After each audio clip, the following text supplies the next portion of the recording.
Baik, shalom Bapak Ibu Saudara. Pagi hari ini kita bersyukur kita boleh ada di tempat ini. Kita semuanya dalam keadaan sehat, amin. Seberapapun kita yang ada pagi hari ini, kita mau sepakat bahwa kita datang ke tempat ini, kita mau berjumpa pribadi dengan Tuhan kita, amin. Esensi dari ibadah kita yaitu kita bertemu Tuhan, kita merasakan Tuhan, dan kita sama-sama merindukan. Tuhan merindukan kita, kita juga merindukan kita. Dan itu harus ada perasaan itu di dalam diri kita. Yang setuju katakan amin. Saya undang Bapak Ibu Saudara bangkit berdiri, kita sama-sama berdoa.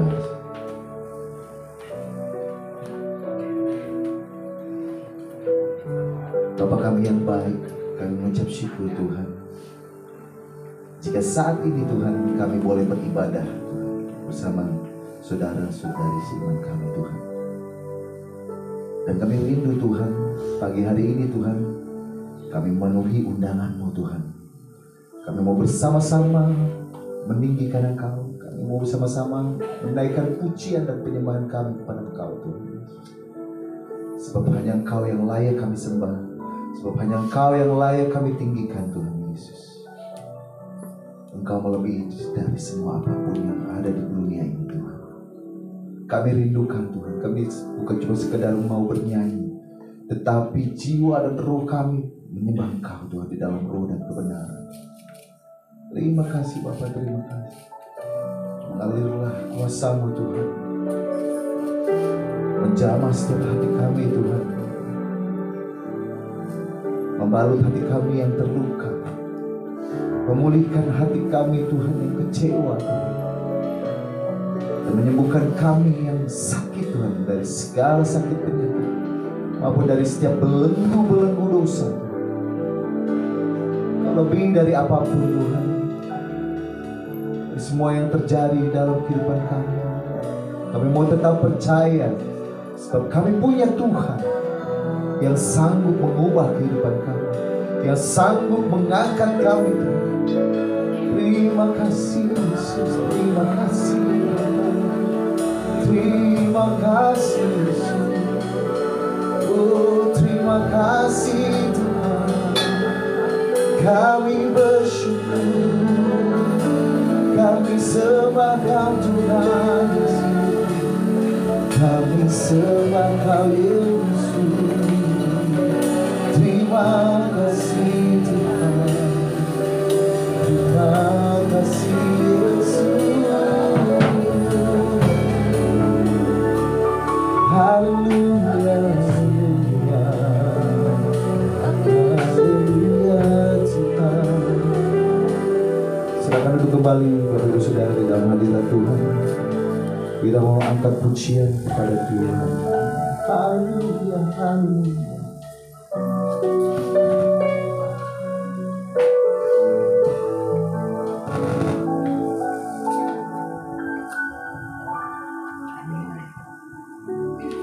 Lord, you're more than anything.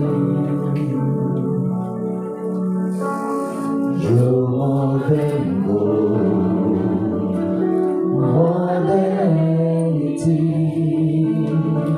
Lord, you're everything to me. I will never let you go. Never ever let you go. Angkat pujian ini dari awal sekali lagi. Katakan Lord you everything. Lord you more than anything. You more than gold. More than anything. Oh Lord, you're everything to me. I will never let you go, never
Katakan ucapan syukurmu kepada Yesus. Katakan terima kasih Tuhan. Terima kasih Yesus. Kami bersyukur karena Engkau Tuhan.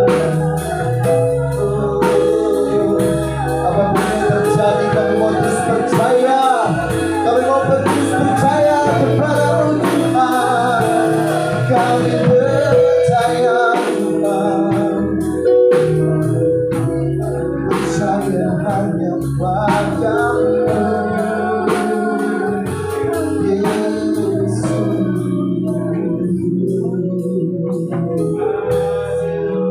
Terima kasih Yesus.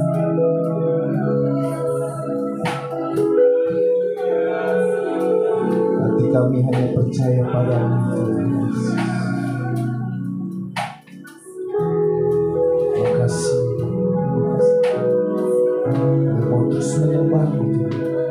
Kami persembahkan Yesus. Oh haleluya. Jesus, I believe in you. Jesus, I belong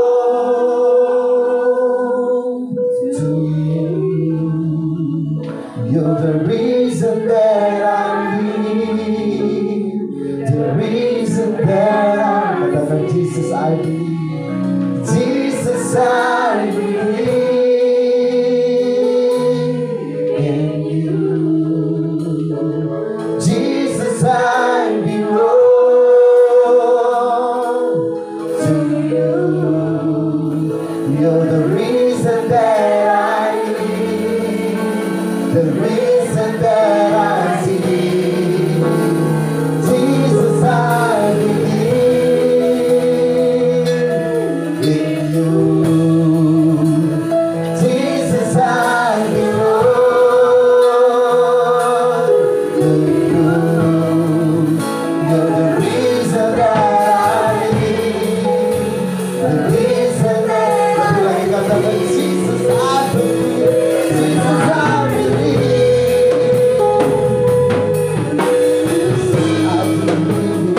in you. Jesus, I belong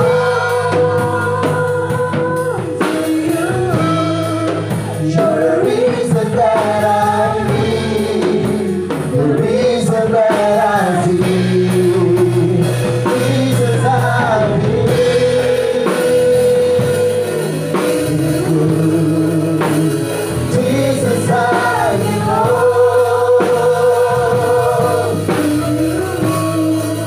You're the reason that I live, the reason that I see. With all I am, I will worship you. I will worship you. I will worship you. I will worship. Come on, everybody, say, I will worship. I will worship. I will worship. I will worship. I will worship.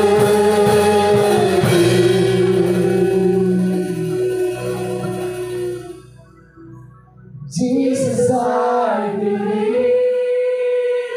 Katakan dengan segenap hatimu, saudara.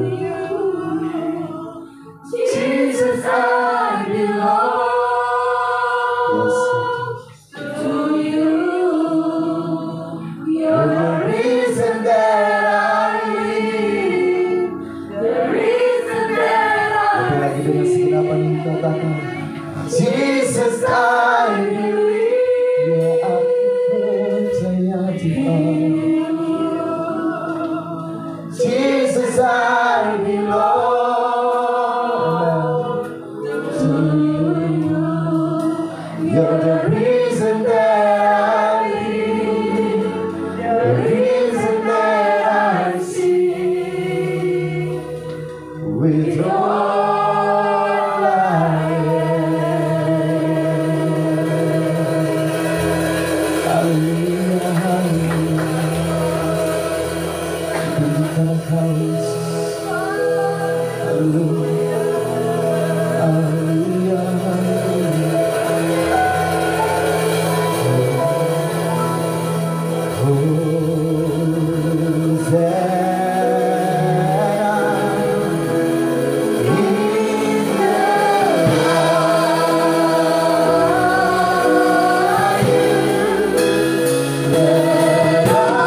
dari setiap puji-pujian yang kita.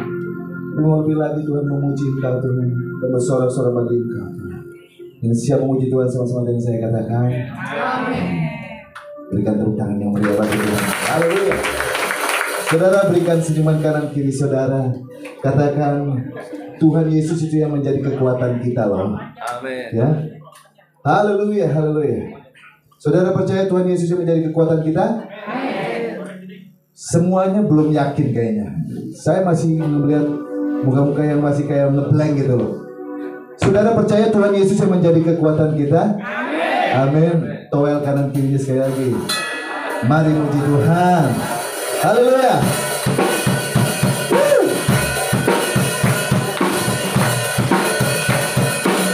Mari menari bagi Tuhan saudara.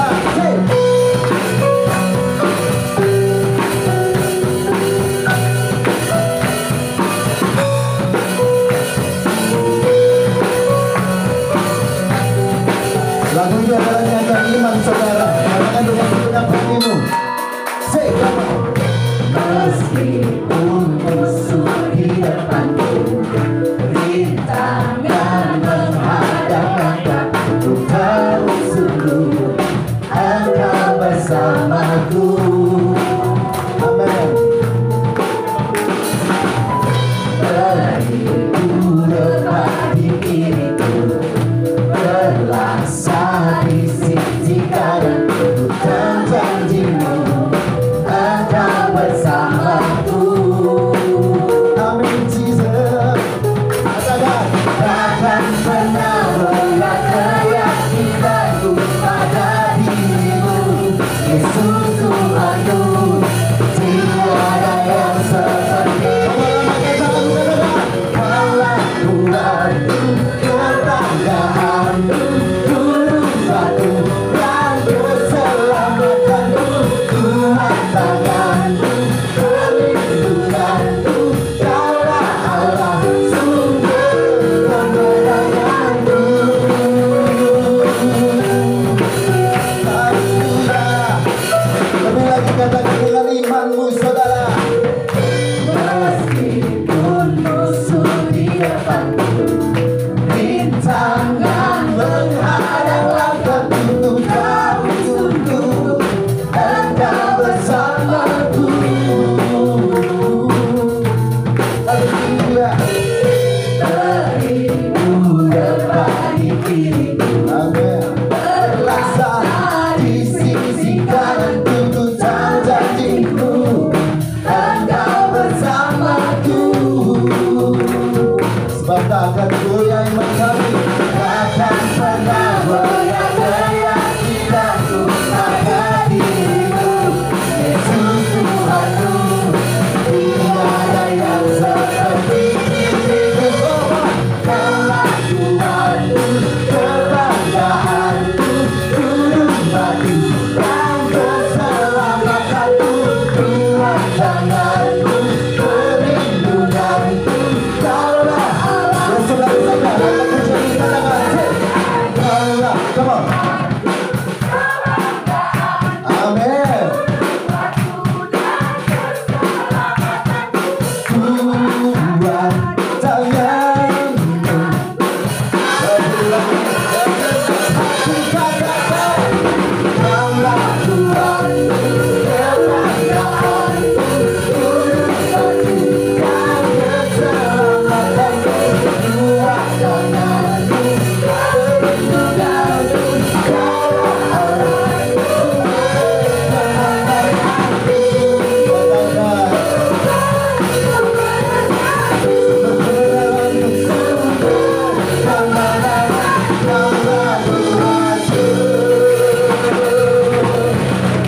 Haleluya, haleluya.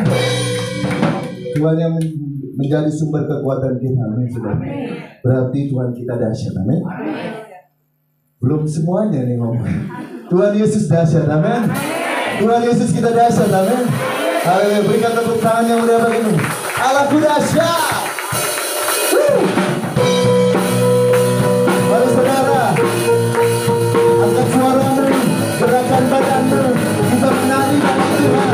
Kita mau menari sungguh-sungguh kepada Yesus. Sebab Allah kita dahsyat.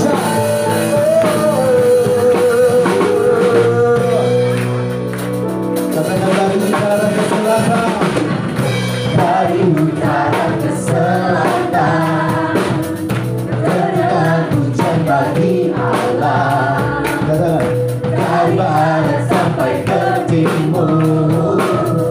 Nama Yesus disanjung tinggi dari pulau-pulau, lembah-lembah, gunung-gunung yang tinggi.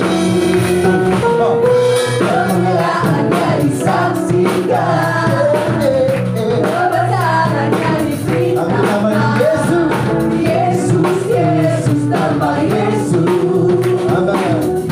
Nama Yesus disanjung tinggi dari pulau-pulau, lembah-lembah, gunung-gunung yang tinggi. Allahku dahsyat berkuasa, seluruh bumi sujud menyembah, tinggikan nama-Mu. Allahku dahsyat berkuasa, seluruh bumi sujud menyembah, tinggikan nama-Mu. Allahku dahsyat berkuasa di bumi dan di surga. Haleluya. Kita mendeklarasikan saudara, oh Allah kita dahsyat. Allahku dahsyat, Dia berkuasa. Allahku dahsyat, segala bumi sujud menyembah-Nya. Allahku dahsyat, Dia berkuasa. Allahku dahsyat, segala bumi. Kembali lagi. Allahku dahsyat, Dia berkuasa. Allahku dahsyat, segala bumi sujud menyembah-Nya. Allahku dahsyat, Dia berkuasa. Allahku dahsyat, segala bumi sujud menyembah-Nya. Allahku dahsyat, Dia berkuasa.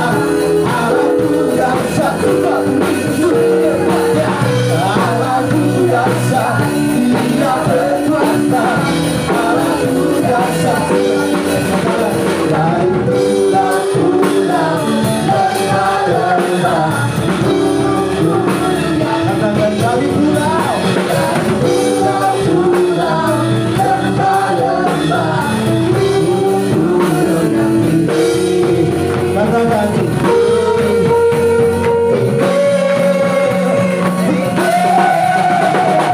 Allahku dahsyat berkuasa, seluruh bumi sujud menyembah, tinggikan nama-Mu.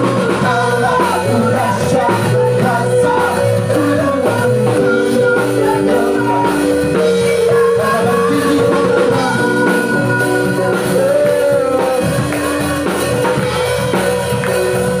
Tinggikan nama-Mu.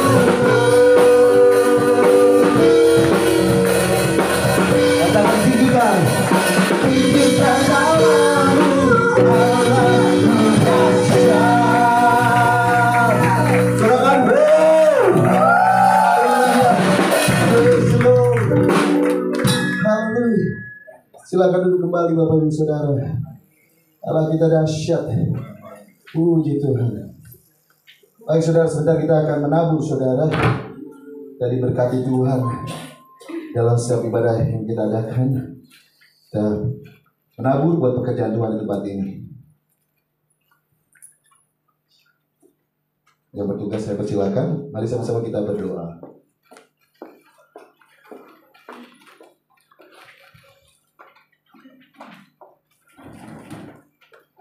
Terima kasih Tuhan Yesus, terima kasih Bapa buat setiap doa, pujian, penyembahan yang kami naikkan kepadamu Tuhan. Yang kiranya pujian dan penyembahan ini Tuhan jadi dupa yang harum bagi Engkau Tuhan. Nama-Mu dimuliakan, Kau disenangkan Tuhan atas setiap doa pujian kami Tuhan.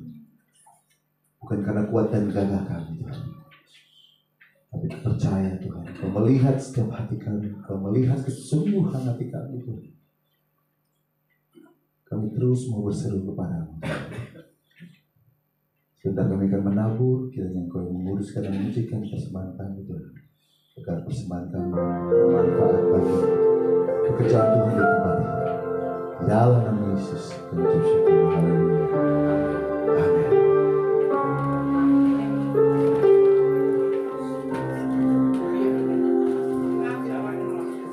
Haleluya. Amin.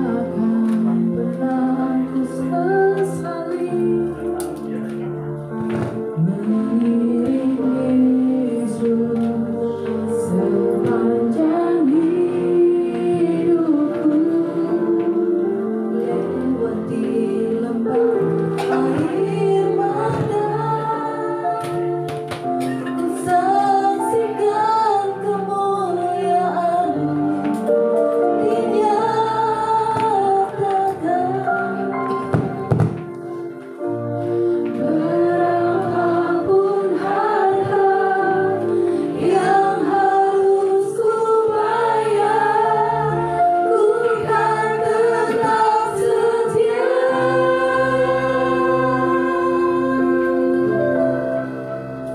melayani, mengasihimu, mengiringmu seumur hidupku. Janjimu kan tetap ku pegang teguh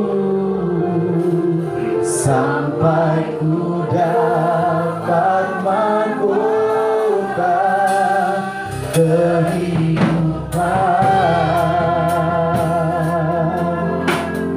Terima kasih Yesus. Takkan pernah ku sesali mengiring Yesus sepanjang hidupku, lewati lembah air mata, ku saksikan kemuliaan-Mu di nyata. Berapapun harga yang harus ku bayar, ku kan tetap setia melayani, mengasihimu, mengiringmu seumur hidupku. Janjimu kan tetap ku pegang teguh sampai ku dapat mahkota melayani, mengasihimu, mengiringmu seumur hidupku. Janjimu kan tetap ku pegang teguh sampai ku dapat mahkota kehidupan. Mari sambil lagi berdiri saudara, katakan sekalipun, sekalipun tubuh dan hatiku lenyap, tetaplah Tuhanku selamanya. Melayani, mengasihimu, mengiringmu seumur hidupku. Janjimu kan tetap ku pegang teguh sampai ku dapat mahkota kehidupan. Mari sambil angkat tanganmu saudara, melayani. Haleluya. Mengasihimu, mengiringmu seumur hidupku. Janjimu kan tetap ku pegang teguh sampai ku dapat mahkota kehidupan. Sampai ku dapatkan mahkota kehidupan. Sampai ku dapat mahkota kehidupan. Sampai ku dapat mahkota kehidupan.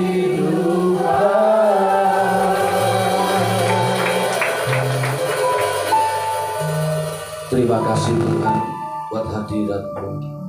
Kami sudah memuji, menyembah Tuhan. Kini saatnya kami mau duduk diam mendengar firman-Mu. Urapi hamba-Mu ini Tuhan, dan urapi kami semua, supaya firman ini dapat mengubah setiap kami. Dalam nama Yesus Tuhan kami sudah berdoa dan kami mengucap syukur.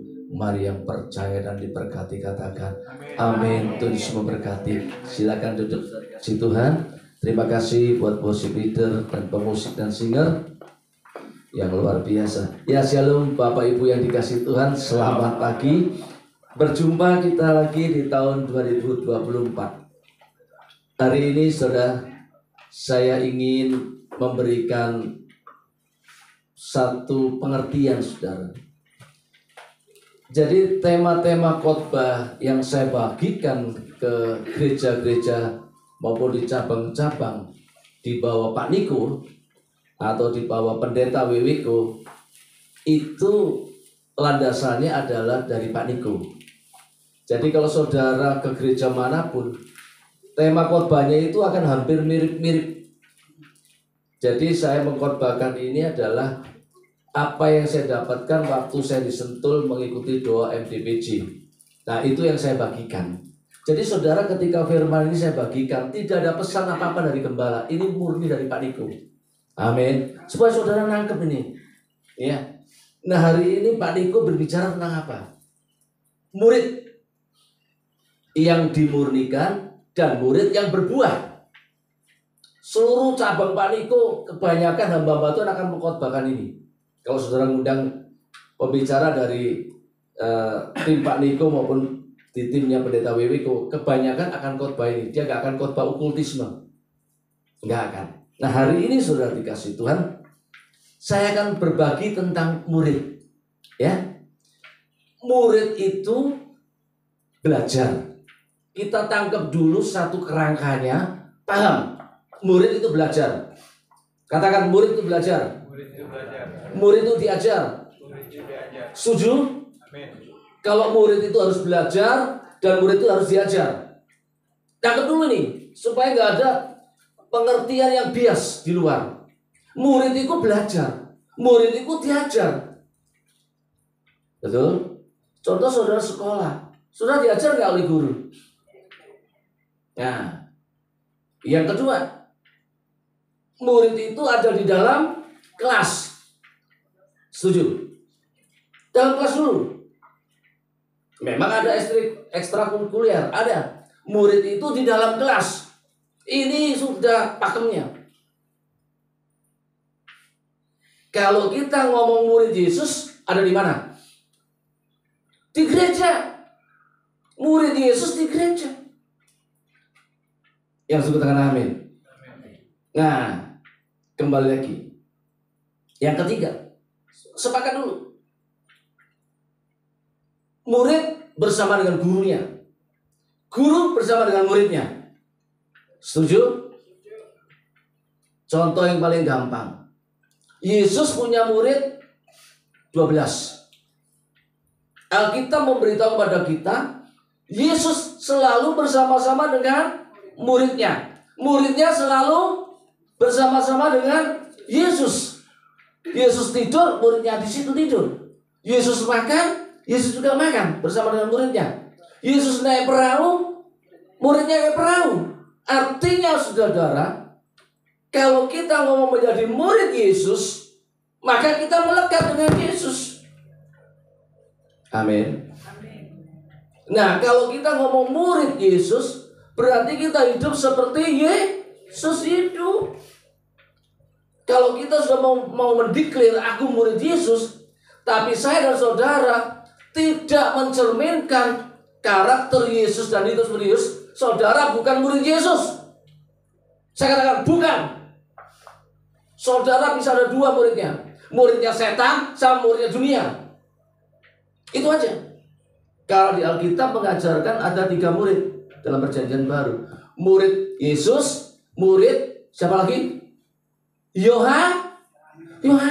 Satu lagi murid orang Fari. Jelas Alkitab nulis itu. Jadi di dalam Alkitab jelaskan murid Yohanes, murid Farisi, sama murid Yesus. Kenapa ditulis di situ?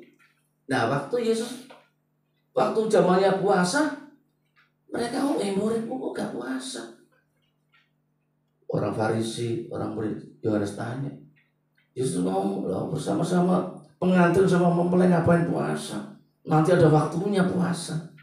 Jadi ada 3 macam murid ya kalau di Alkitab. Nah, di dalam kehidupan kita itu juga gitu. Kalau saudara ngomong murid Yesus, berada di gereja, bukan di pasar. Hidup seperti Yesus. Kalau kita tidak hidup seperti Yesus, jangan ngomong kalau kita murid Yesus. Jangan berani. Amin. Tuh, betul kan? Namanya murid Yesus. Dia harus hidup seperti Yesus di pikirannya, perbuatannya, tindakannya. Nah, ini saya kunci dulu nih. Supaya saudara paham, yang diajarkan oleh Pendeta Nixon ini Alkitab nih. Amin. Jadi saudara, saya mau kunci kata kuncinya. Murid itu harus belajar. Murid itu harus diajar. Murid itu harus bersama-sama dengan gurunya. Gurunya harus bersama-sama dengan muridnya. Nah, kalau di dalam gereja siapa gurunya? Ya gembala saudara. Itu gembala saudara, itu gurunya. Amin.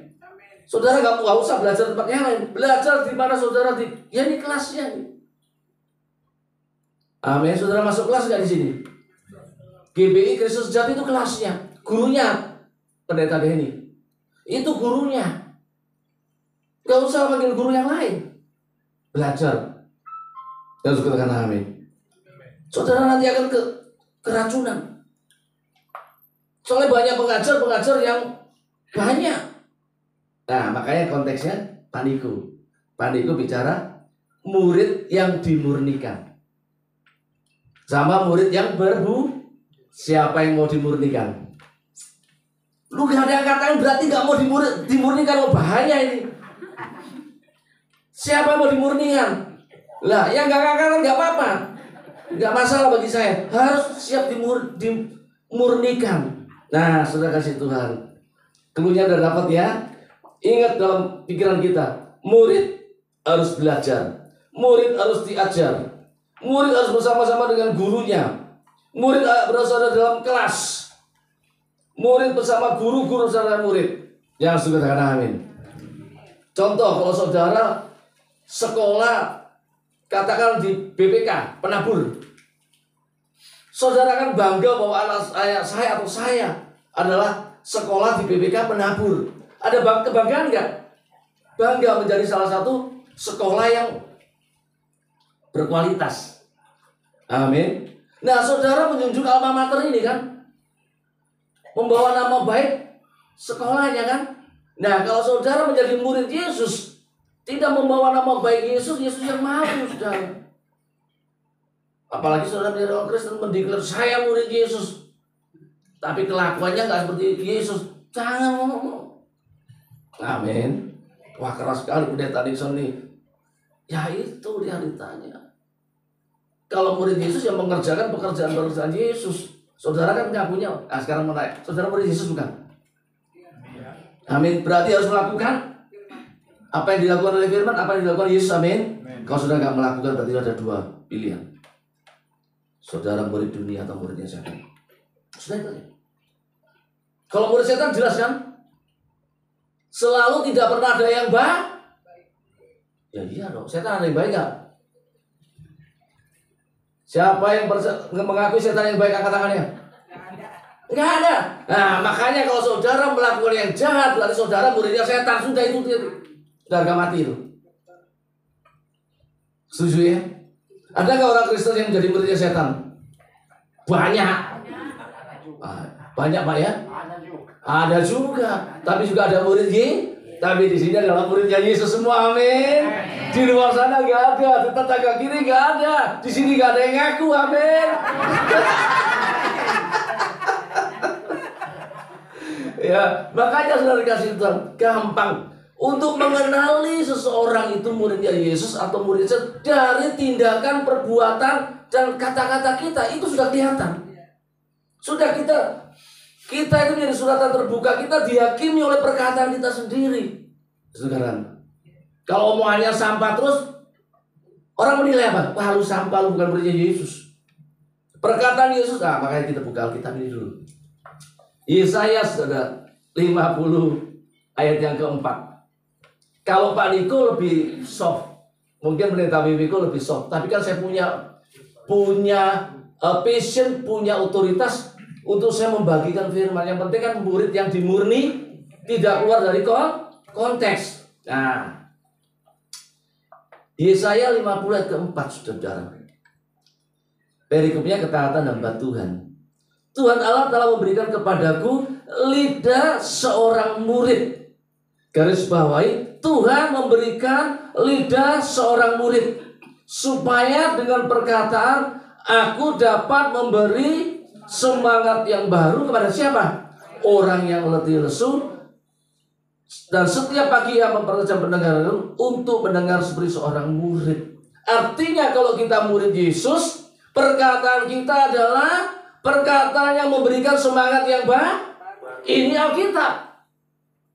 Ini faktanya, ini kebenarannya. Kalau saudara menjadi murid Yesus, nggak pernah memberikan semangat yang baru, bukan murid Yesus.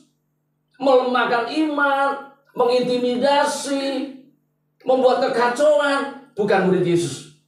Setuju? Berdasarkan ayat ini, memberikan semangat yang baru itu positif atau negatif? Positif. Pak, ayo ke gereja. Tuhan berkati, Pak. Jangan takut, segala masalah Tuhan pasti berikan. Itu semangat yang baru. Ngapain Bapak ke gereja? Itu hidupnya masih begitu terus. Itu bukan murid Yesus. Amin. Jadi hari ini murid Yesus, lidah seorang murid memberikan semangat yang baru. Setuju ya? Perkataannya perkataan yang berkat yang membangun. Nah, dari ucapanmu engkau dihakimi. Dari ucapanmu engkau diadili. Dari ucapanmu siapa diri Anda? Betul? Iya dong. Dari ucapan siapa saya tahu kan? Ya tahu dong. Nah, oleh sebab itu mari hari ini kita menjadi murid Yesus yang memberikan semangat yang baru. Siapa menjadi murid Yesus? Boleh lambaikan tangan. Enggak mau lambaikan tangan, ya enggak apa-apa. Saudara murid yang lain. Ya, teruskan saudara. Saya ingin membagikan topiknya. Murid yang dimurnikan. Saya ambil dalam satu tokoh saudara, yaitu dalam Yeremia pasal 18. Ini satu tokoh yang luar biasa. Saudara baca di rumah saudara. Yeremia pasal 18 ayat 1 sampai 6. Saya akan terus di sini saudara. Yeremia pasal 18 ayat 1 sampai 6. Saudara baca seterusnya. Saya akan rangkum ini saudara. Saudara baca sampai ayat terakhir dan saudara akan menemukan sesuatu yang sangat bermanfaat bagi hidup saudara. Ini adalah perintah Tuhan kepada Yeremia. Pergilah ke tukang pelarikan. Di situ aku akan memperdengarkan suaraku. Stop di sini dulu. Siapakah Nabi Yeremia itu? Nabi besar pada zaman Perjanjian Lama. Betul? Punya kontribusi dalam menyusun Alkitab. Tulisannya banyak sekali, makanya disebut dengan Nabi yang besar. Bukan gede badannya, tapi buah karyanya yang di Alkitab, tulisan-tulisan Nabi Yeremia sangat banyak. Sehingga disebut dengan Nabi yang besar ya. Terus perintah Tuhan ngomong ke Yeremia, kamu pergi ke tukang pelarik. Siapakah tukang pelarik itu? Tukang yang membuat beja. Kira-kira nyambung gak levelnya? Gak level kan? Dia seorang nabi, hamba Tuhan. Ya, dalam kalangan Israel itu nabi itu memiliki jabatan wakilnya Tuhan, penyambung lidahnya Tuhan. Kenapa kok dia harus disuruh belajar kepada tukang pelarik? Tukang periuk. Harusnya Yeremia komplain sama Tuhan, Tuhan Allah ngapain? Aku kan nabi yang besar. Tuhan ngomong aja sama aku, ajar aku sendiri. Betul? ajar aja aku, nggak apa-apa, ajar aku langsung. Tapi Tuhan nggak seperti itu. Dia disuruh belajar ke tukang periuk. Yeremia pergi nggak? Kalau dia pergi berarti menandakan Yeremia seorang muridnya Allah, orang yang taat. Sekalipun dia harus belajar pada orang yang paling bawah. Setuju? Yang paling bawah, tukang periuk.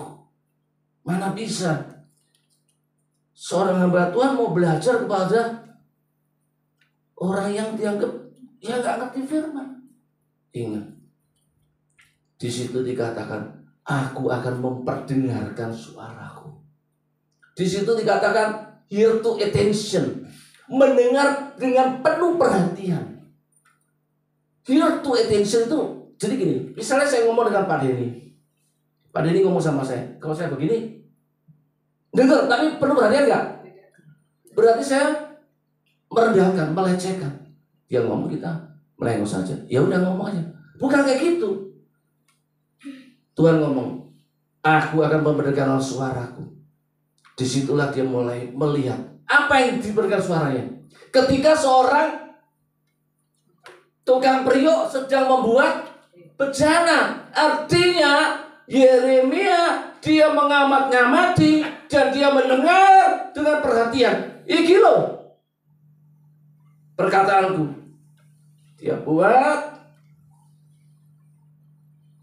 nggak sesuai, diapain? Dihancurin. Betul? Setelah dihancurin dibikin menjadi bejana yang baru. Nah, bagaimana aplikasi hidup kita? Hidup kita adalah penuh dengan dosa. Setuju? Tetapi oleh karena kasih karunia Yesus, karena penebusannya, kita yang berdosa ditebus oleh Yesus di atas kayu salib, sehingga dia menebus segala dosa kita. Kita tidak lagi hidup di dalam dosa. Bejana kita ini rusak, dipulihkan oleh Tuhan. Nah, sudut pandangnya, Yeremia meninggalkan, menghancurkan egonya. Dia pergi ke tukang periuk untuk dia belajar. Padahal dia bukan lulusan teologi, bukan punya jabatan di sebuah Israel itu. Tukang periuk, saudara, levelnya nggak level. Di situnya Yeremia punya kerendahan hati. Dia mengikuti sang gurunya, disuruh belajar ke sana. Bagaimana hidup saudara? Ketika Pak Gembala saudara menyuruh saudara belajar, mungkin nggak cocok. Ngapain aku harus belajar?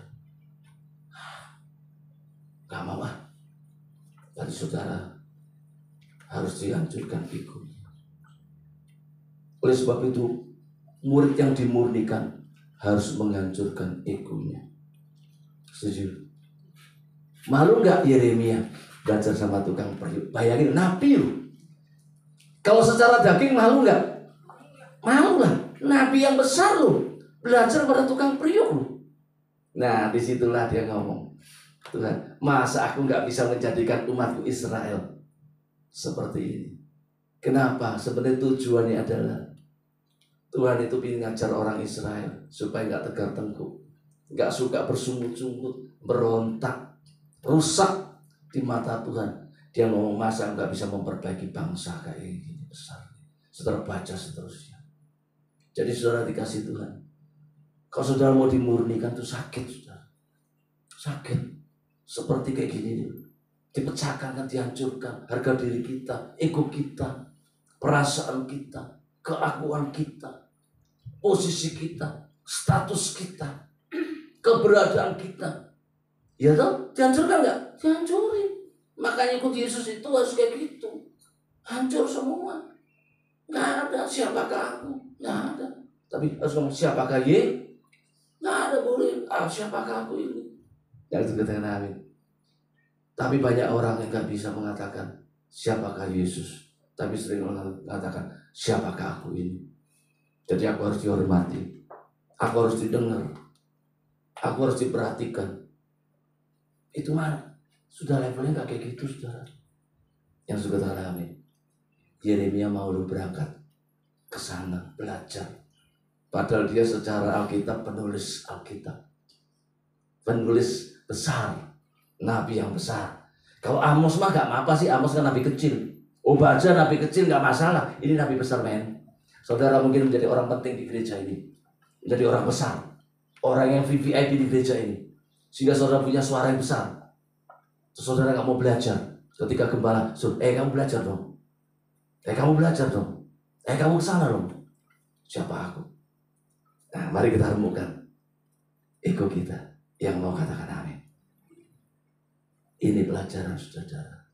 Seringkali kita merasa besar, merasa kita punya power, merasa punya kekuatan. Jadi kan kalau ngomong ke Tuhan boleh gak? Loh Tuhan, aku kan penulis Alkitab yang sangat luar biasa, besar sekali loh. Betul. Karya banyak gak Pak?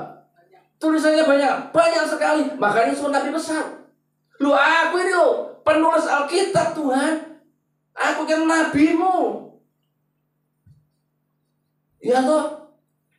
Kok kenapa? Ya ajar aku aja loh Tuhan. Ajar aku langsung naik. Gak usah pakai kesana, enggak level itu. Itu orang bawah.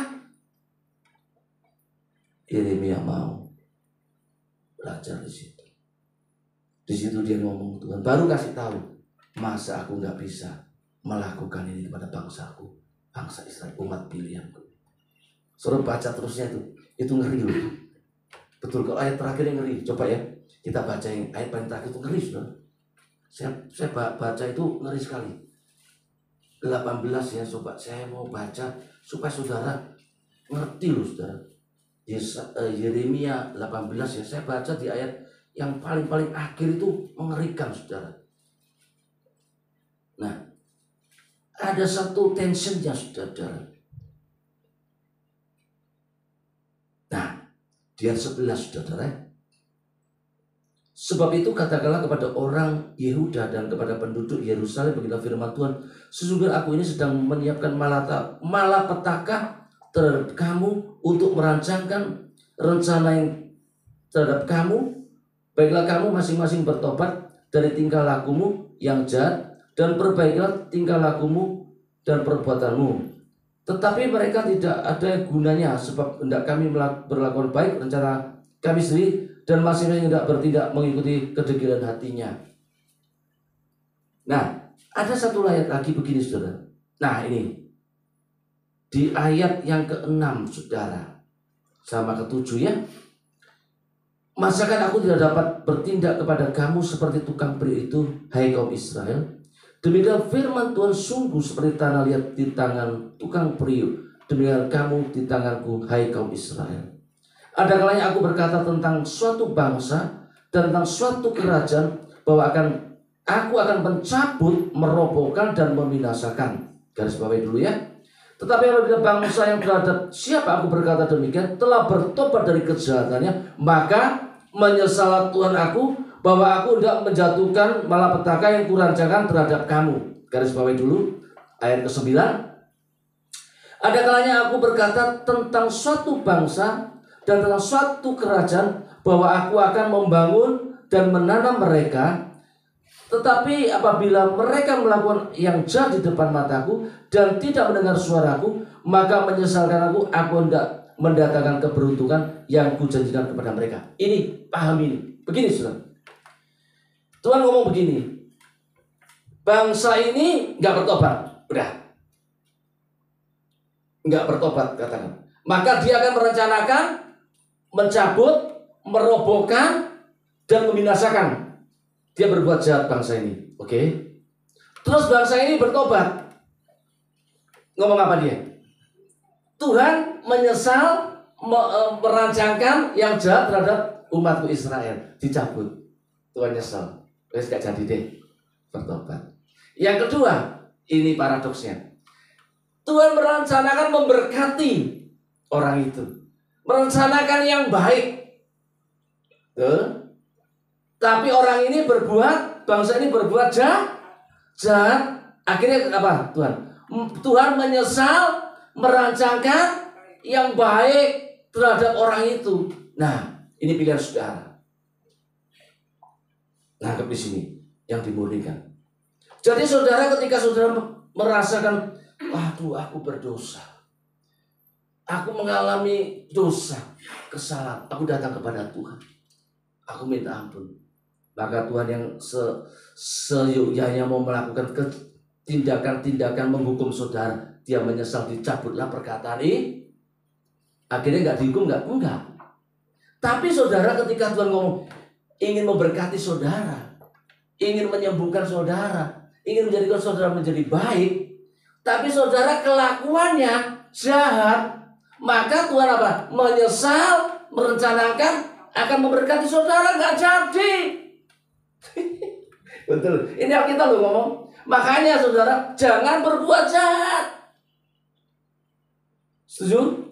Supaya ketika Tuhan merencanakan kebaikan bagi saudara, diberkati, panjang umur, sehat, sukses, digenapi dalam hidup kita.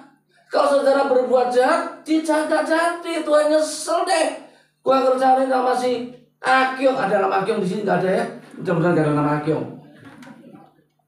Aku mau memberkati Akyong. Ya, aku mau menjadikan dia sukses. Dagangnya rame, laris. Tapi dia berbuat dosa, dia berbuat jahat. Nyesel nggak Tuhan? Sama Akyong? Menyesal nggak?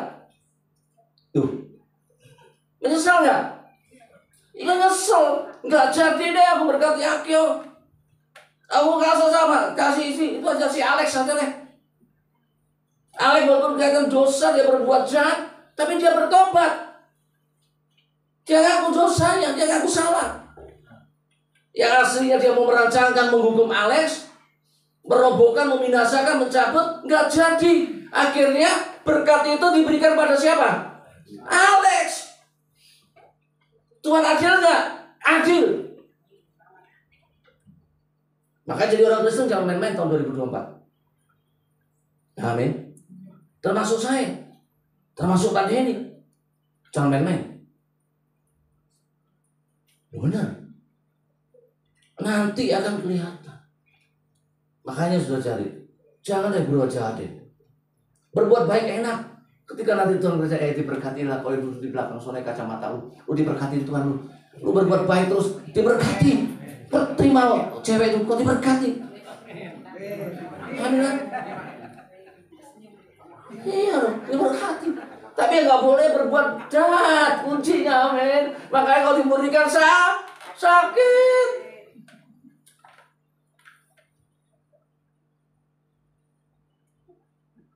Bisa diterima pengajaran ini? Siap dengan pengajaran makanan keras? Amin. Ini Pak Niko loh. Kalau nggak percaya nanti saudara cari temanya Pak Niko. 2 ini ngomong. Dimurnikan sama murid berbuah. Satu lagi murid berjuang. Saya nggak khotbahkan itu. Nah, yang kedua saudara. Contoh yang kedua itu di Maleakhi ya, 3, 2 dan 3. Ya, makasih Pak. Soal penatu kalau. Coba kita buka Maleakhi 3. Apa ayatnya? Maleakhi 3, 2 sampai 3. Dia bicara apa? Mana? Nyala enggak? Oh, bukan nyala. Coba saya buka Alkitab saja deh. Maleakhi 3 ayat. Oh jangan, ya ini. Maleakhi 3 ayat 2 dan 3 ya. Siapa yang dapat tahan akan hari kedatangannya, dan siapa yang akan dapat tetap berdiri apabila ia menampakkan diri, sebab ia seperti api tukang pemurni logam, dan seperti tukang sabun, tukang penatu. Di situ ada 2. Tukang pemurni logam dan tukang penatu. Nah, ini jelas Maleakhi 3. Kenapa kok Tuhan selalu menggambarkan kayak gini? Kok disuruh tukang priok, tukang pemurni logam, tukang penatu, kok gak nyari yang lain? Kok gak yang lain? Tukang pemurni logam Soal Tuhan selalu ngomong bahwa kita ini seperti bejana emas yang dimurnikan, ditaruh di tempat yang maha kudus, ditaruh di tempat yang terhormat. Emas itu ditaruh di tempat yang ruang maha kudus. Nah, saudara, siapa yang suka emas 24 karat? Ibu-ibu, kalau beri emas suka yang 24 apa 18? Kenapa 24? Murni ya. Prosesnya jadi murni diapain itu kalau emas? Dibakar ya. Setelah dibakar, yang tampil di luar apanya? Kotorannya. Kotorannya dibuang. Nah, dimurnikan itu KKBBI bahasa Indonesia itu dipisahkan. Oke, dijernihkan. Dijernihkan dengan apa? Pengajaran-pengajaran yang tidak sesuai dengan Alkitab. Pengajaran-pengajaran yang diambil bukan dalam runtunnya gereja kita. Nah, disitulah dibersihkan. Dibersihkan, dibakar lagi, betul ya? Tanahnya keluar, kotorannya keluar. Setelah keluar menjadi 24 kan? Saudara siap dibakar oleh api Tuhan? Dimotivasikan ketika kita berbuat salah, dibakar sama api. Bersih, makanya saudara, besi menajamkan besi, manusia menajamkan manusia. Ketika saudara diajar dengan firman yang keras, mungkin telinga saudara merah, mata saudara merah, hati saudara berontak, bergolak, bergumul. Pendeta kayak macam gini gak usah diundang lagi Pak Denny, cuma nembakin jemaat, gak usah diajar, gak usah dikhotbah. Ya gak masalah, tapi saudara gak akan bertumbuh. Nah, cuma dilus-lus firman, diberkati ya saudara, mujizat ya, terima berkat ya, diberkati. Tapi nggak pernah diajar fundamental ini. Saudara menjadi orang yang tidak kuat. Nah, dimurnikan. Motivasi kita, pelayanan, hidup kita, bergereja, berjemaat, itu dimurnikan. Yang ketiga, saya nggak panjang lebar, penatu. Penatu itu kalau bajunya putih, kalau ada noda, kelihatan nggak? Hitam semua ya. Ketika dicuci sakit nggak? Siapa kalau dicuci? Dikucek. Kalau saya dikucek-kucek sama firman jangan merasa. Terus kalau di desa apa dipukulin kan, dibanting-banting, betul nggak? Digunung, banting-banting kan? Makanya saudara kalau di gereja dibanting-banting sama firman, ya, dikucel-kucel sama firman. Saudara jangan marah, saudara dicuci oleh Tuhan. Setelah itu dijemurkan, kena panas kan, supaya bisa rapi kembali diapain? Setrika, dilurusin motivasinya, dilurusin pengajarannya, dilurusin paradigmanya. Sakit nggak? Panas nggak? Makanya saudara kalau disetrika sama gembala saudara jangan ngamuk, saudara sedang dirapikan oleh Tuhan. Amin. Loh, dirapikan supaya menjadi pakaian yang layak. Pak, mau ke gereja ganti setrika? Siapa yang ke gereja bajunya ganti setrika? Siapa yang ke gereja bajunya ganti cuci 1 minggu? Orang gak mau dekat saudara. Kenapa? Bau kan? Nah, makanya hidup Kristen itu gak boleh bau. Harus baunya amin. Yang ngomong saudara loh. Artinya saudara ketika dimurnikan itu kan sakit saudara. Digesek, ada pergesekan, ada dipukul, ya dipukul. Setelah itu dicukur panas, hatinya panas. Setelah itu disetrika lagi, ya kan? Disetrika. Akhirnya yang menjadi seorang baju yang layak pakai. Akhirnya sudah menjadi seorang pelayan yang layak melayani Tuhan. Amin. Layak menjadi seorang jemaat yang bergereja, punya integritas, punya jati diri kita. Oh, aku muridnya GBI Kristus Sejati. Berbeda dengan murid gereja yang lain. Amin. Harus beda nggak? Sama atau beda? Beda. Siapa gurunya? Betul. Analoginya. Saudara kalau sekolah, jangan sekolah deh, nggak enak nanti. Persilatan aja. Murid butong pai, saulin pai, kulun pai. Nah, pai semua. Ini orang cari. Orang Solin akan bangga menjadi murid Solin kan? Punya ciri nggak? Apa? Kepalanya maaf kayak gundul, maafkan saya, tidak bermaksud menyinggung. Kepalanya gundul kan? Dikasih apa? Sini 6 kan? Terus bawa pakai toya. Oh, ini muridnya Solin Pai. Jelas kelihatan beda kan? Sama muridnya Butong Pai, ahli pedang. Bajunya hitam apa putih, bawa pedang. Itu Butong Pai. Artinya sudah dikasih Tuhan. Kita harus berbeda dari gereja lain-lain. Diajar, digembalakan, dimuridkan, di GPI saudara bangga dong. Wah, saya diajar nih oleh gembala kita. Harus begini, harus begini. Ya, ikutin. Di gereja sono enak Pak. Ngomongnya cuma berkat. Ya silakan pindah sono. Ngomongnya mujizat terus. Tapi nggak ada yang terjadi mujizat. Ngapain di situ? Amin. Kita harus berbeda. Makanya saya menanamkan di gereja saya, saudara harus berbeda dari jemaat yang lain. Karena saya mengajar itu. Saudara harus bangga menjadi GPI, di mana gembalanya Nixon.